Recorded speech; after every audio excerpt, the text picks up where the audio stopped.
ಸಾರ್ವತ್ರಿಕ ಮುಷ್ಕರ ಏನು ದೇಶಾದ್ಯಂತ ಹಮ್ಮಿಕೊಂಡಿದ್ದಾರೆ, ಬಹಳ ಯಶಸ್ವಿಯಾಗಿದೆ. ಮಾನ್ಯ ಪ್ರಧಾನಮಂತ್ರಿಯವರು 2047ರ ದಿವ್ಯ ದೃಷ್ಟಿ ಇಟ್ಕೊಂಡು ವಿಕಸಿತ ಭಾರತ ಅಂತ ಹೇಳ್ತಾರೆ. ಸ್ವಾಮಿ, ಕುಡಿಯೋಕ್ಕೆ ನೀರಿಲ್ಲ, ನಮ್ಮ ಮಕ್ಕಳಿಗೆ ಕೆಲಸ ಇಲ್ಲ, ನಾವು ಬದುಕೋದೇ ಕಷ್ಟ ಆಗೈತೆ. ವಿಕಸಿತ ಭಾರತ ಅಂತೆ ಯಾವ ಪುರುಷಾರ್ಥಕ್ಕೆ ಅನ್ನೋದು ಅಂತಕ್ಕಂಥದ್ದು ಅವು ನಮ್ಮ ಮಾನ್ಯ ಸಂಸದರೆಲ್ಲ ಕೇಳಬೇಕು. ಚಿತ್ರದುರ್ಗ ಜಿಲ್ಲೆಗೆ ಸ್ವಾತಂತ್ರ್ಯ ಬಂದು 78 ವರ್ಷ ಆದ್ರೂ ಕುಡಿಯೋ ನೀರು ಹರಿಸ್ತಾ ಇರೋದು ಭಾಳ ದುರ್ದೈವ. ಕರ್ನಾಟಕ ಸರ್ಕಾರ ಆಗ್ಬೋದು, ಕೇಂದ್ರ ಸರ್ಕಾರ ಆಗ್ಬೋದು. ಈ ಚಿತ್ರದುರ್ಗ ಜಿಲ್ಲೆಯಲ್ಲಿ ಬೇಸಿಗೆ ಬಂತು ಅಂತಂದರೆ ಅದು ನಾನಾ ತೀವ್ರತರವಾದಂಥ ಬರಗಾಲ. ಈಗ ಇದನ್ನು ಚಿತ್ರದುರ್ಗ ಜಿಲ್ಲೆಗೆ ನೀರು ಕೊಡದಿದ್ದರೆ ವಿಕಸಿತ ಭಾರತಕ್ಕೆ ಯಾವುದೇ ಅರ್ಥ ಇಲ್ಲ. ಮೊದಲು ನಮ್ಮ ಅಂಗನವಾಡಿ ಆಶಾಕಾರರಿಗೆ, ಬಿಸಿ ಊಟದವರಿಗೆ ಮಿನಿಮಮ್ ವೇತನ ಜಾರಿ ಆಗಬೇಕು. ಮಿನಿಮಮ್ ವೇತನ 31,600 ರೂಪಾಯಿ ಜಾರಿ ಆಗದಿದ್ದರೆ ಮುಂದಿನ ದಿನಗಳಲ್ಲಿ MP ಮನೆ ಮುಂದೆ, MLA ಮನೆ ಮುಂದೆ ಘೇರಾವ್ ಮಾಡ್ತೀವಿ. ಈ ದೇಶದಾಗೆ ರಾಜ್ಯದಾಗಿರೋ ಜೈಲುಗಳು ತುಂಬಿದ್ರೂ ಚಿಂತೆ ಇಲ್ಲ, ಹೋರಾಟ ಮಾಡೋಕ್ಕೆ ಶತಸಿದ್ಧ.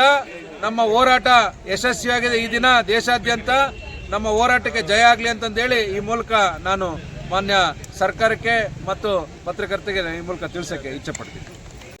ಈ ದಿನ ಏನು ದೇಶಾದ್ಯಂತ ಅಖಿಲ ಭಾರತ ಸಾರ್ವತ್ರಿಕ ಮುಷ್ಕರ ಕಾರ್ಯಕ್ರಮದಲ್ಲಿ ನಮ್ಮ ಅಂಗನವಾಡಿ ಕಾರ್ಯಕರ್ತೆಯರು ಸಹ ಈ ಮುಷ್ಕರದಲ್ಲಿ ಪಾಲ್ಗೊಂಡಿದ್ದಾರೆ. ಯಾಕೆಂದರೆ ಇವತ್ತು ಕೇಂದ್ರ ಬಜೆಟ್ ಏನು ಮಂಡಿಸಿದರೆ ಅದರಲ್ಲಿ ಅಂಗನವಾಡಿ ಕಾರ್ಯಕರ್ತೆಯರನ್ನ ತೀರಾ ಕಡೆಗಣಿಸಿದ್ದಾರೆ. ಇಷ್ಟೊಂದು ದಿನದ 20 ಗಂಟೆಯನ್ನು ಕೆಲಸ ತಗೊಂಡ್ರೂ ಸಹ ಅಲ್ಪ ಗೌರವಧನವನ್ನು ನೀಡಿ ಇವತ್ತು ಸರ್ಕಾರ ಅವರಿಂದ ಕೆಲಸ ತಗೊಳ್ತಾ ಇದೆ. ಆದರೆ ಕೇಂದ್ರ ಸರ್ಕಾರ ಈಗ 8 ವರ್ಷದಲ್ಲಿ 1 ರೂಪಾಯಿ ಗೌರವಧನವನ್ನು ಜಾಸ್ತಿ ಮಾಡಿಲ್ಲ. ಆದ್ದರಿಂದ ಮುಂದಿನ ದಿನಗಳಲ್ಲಿ ನಮ್ಮ ಗೌರವಧನ ಮತ್ತು ನಮಗೆ ಪಿಂಚಣಿ ಯೋಜನೆ ಹಾಗೆ ಗ್ರಾಚ್ಯುಟಿಯನ್ನು ನೀಡಬೇಕು ಅಂತೇಳಿ ನಾವು ಒತ್ತಾಯಿಸಿ ಸರ್ಕಾರಕ್ಕೆ ಮನವಿ ಮಾಡ್ತಾ ಇದ್ದೀವಿ. ಮುಂದಿನ ದಿನಗಳಲ್ಲಿ ನಾವು ಡೆಲ್ಲಿ ಚಲೋ ಕಾರ್ಯಕ್ರಮವನ್ನು ಸಹ ಹಮ್ಮಿಕೊಳ್ತೇವೆ. ಇದು ಕೇಂದ್ರ ಸರ್ಕಾರ ಎಚ್ಚೆತ್ತುಕೊಂಡು ನಮ್ಮ ಅಂಗನವಾಡಿ ಕಾರ್ಯಕರ್ತರಿಗೆ ಮತ್ತು ಸಹಾಯಕಿಯರಿಗೆ ನ್ಯಾಯವನ್ನು ಒದಗಿಸಿಕೊಡ್ಬೇಕು ಅಂತ ಹೇಳಿ ಈ ಮೂಲಕ ನಾನು ಮಾಧ್ಯಮದ ಮೂಲಕ ಕೇಳ್ತಾ ಇದ್ದೀನಿ. ಇಡೀ ಭಾರತದಾದ್ಯಂತ ಎಲ್ಲ ಕಾರ್ಮಿಕ ಸಂಘಟನೆಗಳು, ರೈತ ಸಂಘಟನೆಗಳು ಒಟ್ಟಾಗಿ ಅಖಿಲ ಭಾರತ ಮುಷ್ಕರವನ್ನು ಕರೆ ಕೊಟ್ಟಿದ್ದಾವೆ. ವ್ಯಾಪಕವಾಗಿ ನಡೀತಾ ಇದೆ ಈ ಒಂದು ಮುಷ್ಕರ. ಎಲ್ಲ ಜನಗಳ ಒಂದು ಬೆಂಬಲನೂ ಕೂಡ ಇದರಲ್ಲಿ ಅವಶ್ಯಕತೆಯೂ ಇದೆ. ಅವರು ಕೂಡ ಅರ್ಥ ಮಾಡ್ಕೊಳ್ಬೇಕಾಗಿದೆ. ಪ್ರಮುಖವಾಗಿ 4 ಲೇಬರ್ ಕೋಡ್ಗಳ ಮೂಲಕ ಎಲ್ಲ ದುಡಿಯುವ ವರ್ಗವನ್ನು ಇನ್ನಷ್ಟು ಒಂದು ಸಂಕಷ್ಟಕ್ಕೆ ಗುರಿ ಮಾಡುವಂತಹ ಒಂದು ನೀತಿಗಳನ್ನು, ಜೊತೆಗೆ ಆಳ್ವಿಕರು ಶ್ರೀಮಂತ ವರ್ಗದ ಒಂದು ಉದ್ಯಮನ ಇನ್ನೂ ಚೆನ್ನಾಗಿ ಬೆಳಿಬೇಕು. ಅವರಿಗೆ ಲಕ್ಷ ಕೋಟಿ ಒಂದು ತೆರಿಗೆ ವಿನಾಯಿತಿಯನ್ನು ಕೊಟ್ಟು ಅವರು ಇನ್ನೂ ಅವ್ರ ಸಂಪತ್ತನ್ನು ಜಾಸ್ತಿಗೊಳಿಸುವಂತಹ ಭಾಳ ಕ್ರೂರವಾದಂತಹ ನೀತಿಗಳನ್ನು ಜಾರಿಗೆ ತರ್ತಿದ್ದಾರೆ. ಇದನ್ನು ನಾವು ಪ್ರಮುಖವಾಗಿ ಅತ್ಯಂತ ಉಗ್ರವಾಗಿ ಖಂಡಿಸ್ತಾ ಇದ್ದೀವಿ. ಜೊತೆಗೆ ಇವತ್ತೇನು ಆಶಾ ಮತ್ತು ಅಂಗನವಾಡಿ ಬಿಸಿ ಊಟ ಕಾರ್ಯಕರ್ತೆಯರು ಮತ್ತು ರೈತರು ಏನು ಬೇಡಿಕೆಗಳನ್ನು ಇಟ್ಕೊಂಡಿದ್ದಾರೆ ಅದನ್ನು ಕೂಡಲೇ ಈಡೇರಿಸಬೇಕು ಅಂತೇಳಿ ಎಲ್ಲರ ಪರವಾಗಿ ನಾವು ಒತ್ತಾಯವನ್ನು ಮಾಡ್ತಾ ಇದ್ದೀವಿ.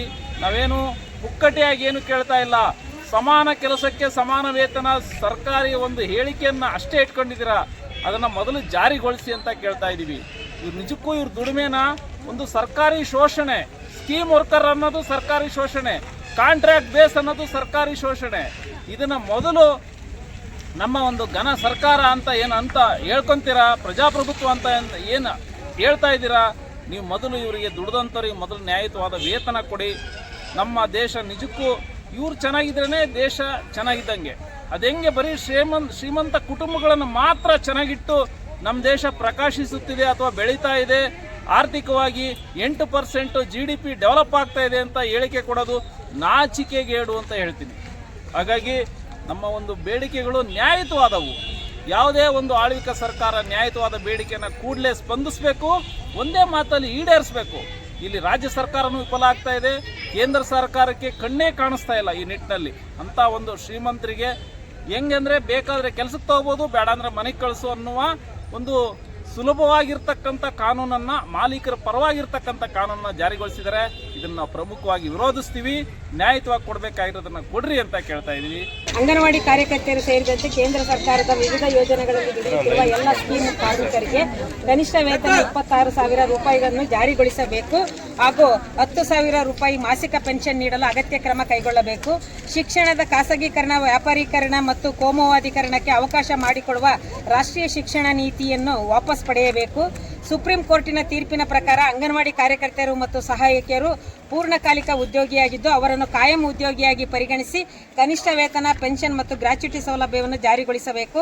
ಅಂಗನವಾಡಿ ಕಾರ್ಯಕರ್ತೆಯರು ಮತ್ತು ಸಹಾಯಕಿಯರು ಕ್ರಮವಾಗಿ ಸಿ ಮತ್ತು ಡಿ ಗ್ರೂಪ್ ದರ್ಜೆ ನೌಕರರನ್ನಾಗಿ ಪರಿಗಣಿಸಿ ಕಾಯಂಗೊಳಿಸಬೇಕು.